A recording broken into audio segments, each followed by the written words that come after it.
Yeah.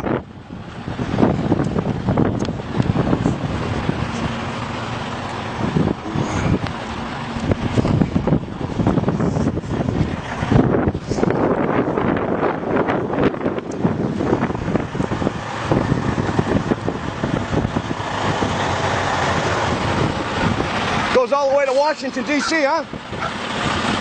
Goes all the way to Washington, D.C. Yeah, you Homeland Security? Yeah. How far have you taken this? Down to, how far have you actually ran a load?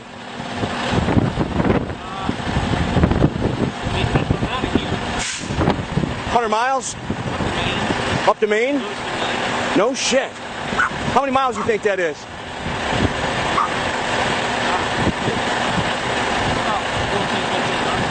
Man, that's unbelievable. Not to mention, I heard there's one that goes all the way to Colorado, right? Unbelievable. What do you think you're hauling? Any idea? Crap. Yeah, okay. Yeah. Crap makes all kinds of stuff. Yeah. You don't really know exactly. Yeah. I know there's been a lot of military stuff being hauled around lately, that's for sure, huh? Yeah, but I mean, we deliver to military. Gotcha.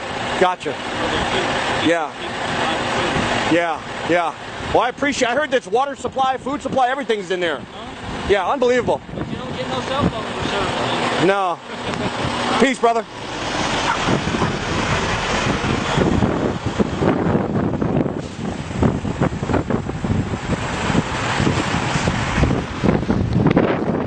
I mean, basically, you got an underground roadway system here that runs all the way to Maine, to Washington, D.C., to Colorado. It's fully stocked. It runs completely underground. And you can see they've been hauling tons of military equipment. You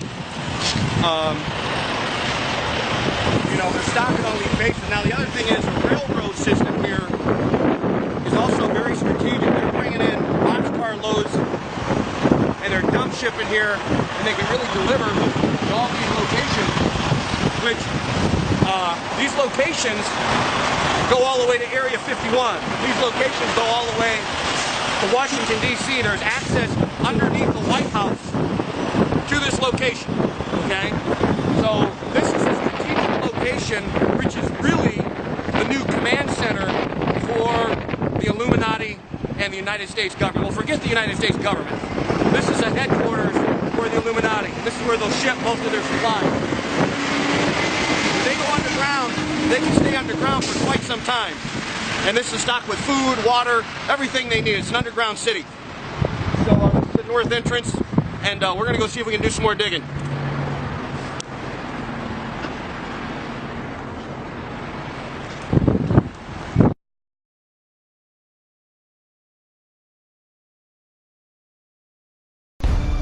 Well, it would seem some very strange happenings are going on.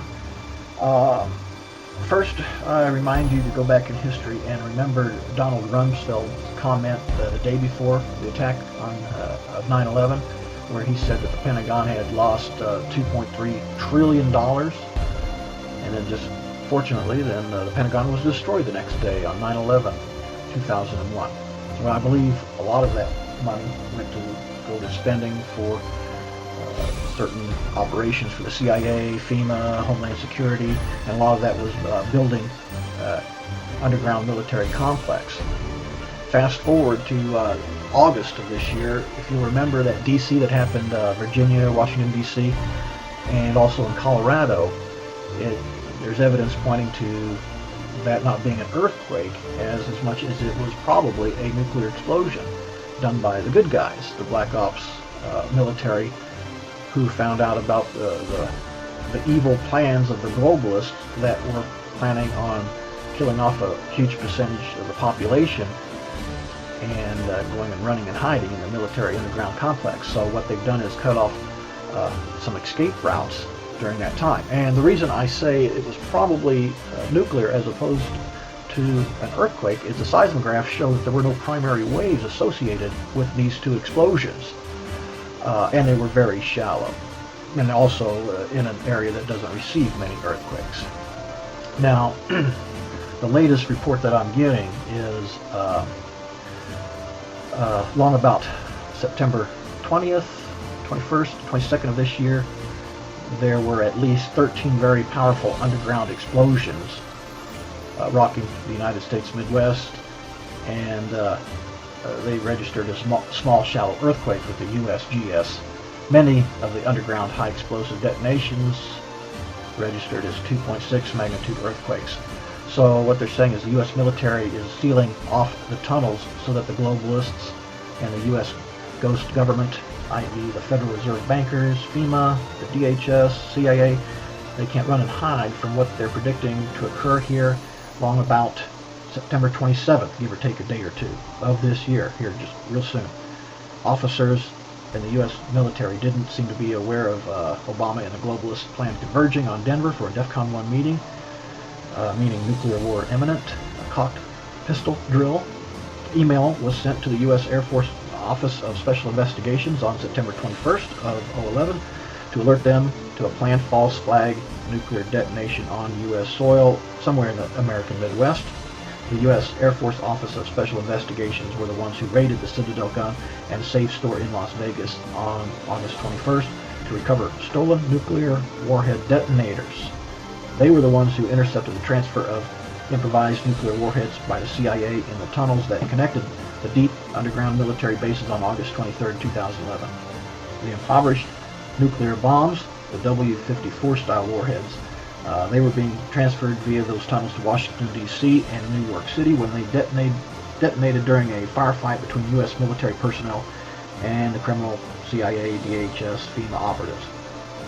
It would appear that the U.S. military had a deadline to meet and has already damaged, destroyed, or sealed at least 13 underground tunnels or bases, and perhaps their incentive was the fact that Obama, his shadow government, and the globalists had made plans to save their own hides while leaving the rest of us to fend for ourselves.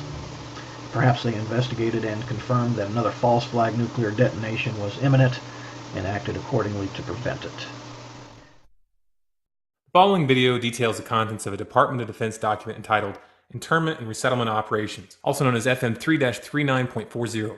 The document is 325 pages long and it is signed by Joyce E. Morrow, Administrative Assistant to the Secretary of the Army. It was created in 2010, however, has just been recently leaked to the public via the internet and can now be downloaded from multiple sources. In the description below, you'll find a download link for the document. I strongly encourage you to download it yourself and to verify everything that's being said here.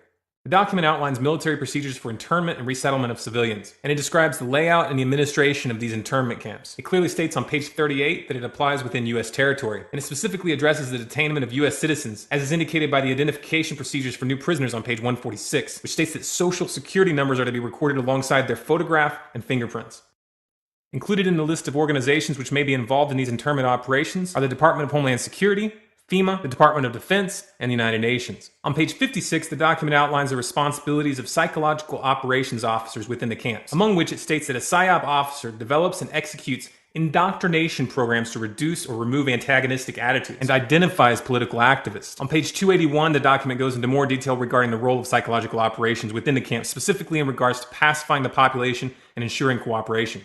On page 238, it gives the conditions for the use of deadly force in such camps. Among the justifications for lethal force, it includes to terminate an active escape attempt. That point right there should make it clear that these camps are not benevolent disaster relief type facilities. On page 244, the document calls for the use of snipers during riots to, quote, scan a crowd and identify agitators and riot leaders for apprehension and fire lethal rounds if warranted. On page 260, it shows the basic layout for a facility focusing on detainment. It is depicted with interrogation areas, tribunal areas, and mortuaries. Each detainment facility is designed to hold 4,000 prisoners, and they are depicted with multiple levels of barbed wire separating compartments within the facilities, with a double barbed wire fence enclosing them, and watched over by 24 guard towers. On page 261, the document depicts the layout for what they call civilian resettlement facilities, which are designed to house 8,000 people. Though it uses the word resettlement, the plans show multiple levels of barbed wire dividing the sections of the facility, with double barbed wire fencing on the outside, as well as 16 guard towers. On page 262, the layout for facilities designed for what they call non-compliant prisoners is shown. These camps are designed to hold up to 300 prisoners, they have 3 interrogation centers, and are guarded by 13 guard towers. Now, if there's any question whether these plans are active or just theoretical, this should be settled by the fact that the U.S. Army has been running ads for job positions in these camps since 2009, and apparently, they're still hiring. Once again, if you look in the description, you'll find all the links you need to verify this information. It's important to note here that this document was created in 2010, which was under the Obama administration. And it predates the NDAA of 2012, which authorized military detainment of U.S. citizens. This clearly shows a long-term agenda at work. If you believe that this is important information for people to know about, then please share this video with as many people as you can. Share it on Facebook and on Twitter. Send it in emails to friends and family. Especially send it to anyone you know within the police and military. A smart strategy would be to download the PDF yourself and email it to people as an attachment with a link to this video so that they know how to navigate the document. If you want more content like this, be sure to subscribe to this channel, Storm Clouds Gathering, on YouTube. For bonus content, follow us on Facebook, facebook.com/Storm Clouds Gathering, on Twitter at Collapse Updates, and our website, stormcloudsgathering.com.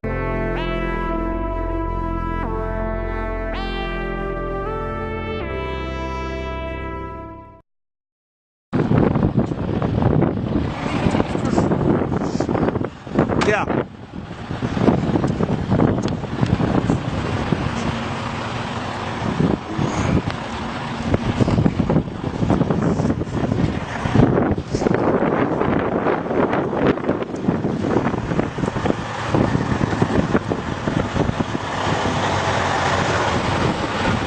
Goes all the way to Washington, D.C., huh?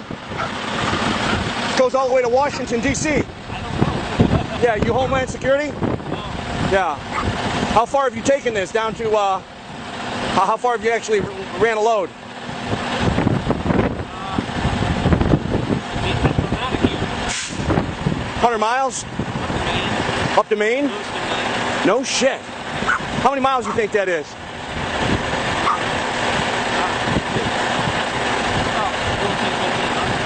Man, that's unbelievable. Not to mention, I heard there's one that goes all the way to Colorado, right? Unbelievable. What do you think you're hauling? Any idea? Crap. Yeah, okay. Yeah. Crap makes all kinds of stuff. Yeah. You don't really know. Yeah. I know there's been a lot of military stuff being hauled around lately, that's for sure, huh? Yeah, we deliver to military.